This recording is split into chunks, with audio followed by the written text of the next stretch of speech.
একবার হজরত আবু বকর সিদ্দিক রাদিয়াল্লাহু তাআলাহু নামাজে দাঁড়িয়ে কান্না করছেন। নামাজ শেষে এক সাহাবী তাকে জিজ্ঞেস করলেন, হে আবু বকর, আপনি নামাজে দাঁড়িয়ে কান্না করলেন কেন? হজরত আবু বকর রাদিয়াল্লাহু তাআলাহুর চোখ বেয়ে তখনও পানি ঝরছে। এই কথা শুনে তার অন্তরে যেন আবার ঢেউ উঠল। তিনি চোখের পানি ছেড়ে দিয়ে বললেন, হে ভাই, আমি কোরআনের এক আয়াত করে কান্না করছি। তখন সে সাহাবী জানতে চাইলেন, কোন সে আয়াত যা আপনাকে কন্দন করালো?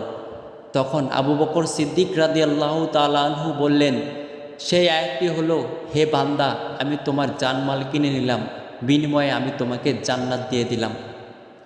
সাহাবী ভেবেছিলেন জাহান্নামের শাস্তির কোনো আয়াত হবে হয়তো, এর জন্য আবু বকর এমনভাবে কান্না করছেন।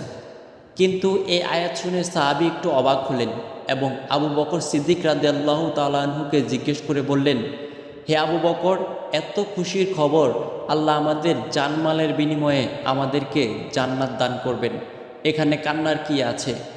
তখন হজরত আবু বকর সিদ্দিক রাদিয়াল্লাহু তাআলা আনহু সেই সাহাবীকে বললেন, হে প্রিয় ভাই আমার, আজকের আগে হলে আমিও ওই আয়াত করে খুশি হতাম, কিন্তু আজ এমন একটি ঘটনা ঘটেছে যার ফলে আমি কান্না করতে বাধ্য হয়েছি। তখন সেই সাহাবী জানতে চেয়ে বললেন, হে আবু বকর, আমাকেও বলুন কি এমন ঘটনা? তখন আবু বকর সিদ্দিক রাদিয়াল্লাহু তাআলা আনহু বলতে শুরু করলেন, হে ভাই, আমার একটি কাপড়ের দোকান রয়েছে। প্রতিদিনের মতো আজও আমি আমার দোকানে গেলাম, কিন্তু সকালবেলা এক মহিলা আমার দোকানে আসলেন। তিনি বেশ কিছুদিন আগে আমার কাছ থেকে কাপড় নিয়েছিলেন। আজ এসে বললেন, আবু বকর, আপনার দোকান থেকে বহু আগে কাপড় নিয়েছিলাম, আজ ফেরত দিয়ে আমার টাকা ফেরত নিতে এলাম। আমি বললাম, আপনি তো অনেক আগে কাপড় নিয়েছেন, এতদিন পর আবার ফেরত কেন? মহিলাটি বললেন, আবু বকর, আপনার কাপড় আমার পছন্দ হয়নি, আপনি আমার টাকা দিন এবং আপনার কাপড় ফেরত নিন।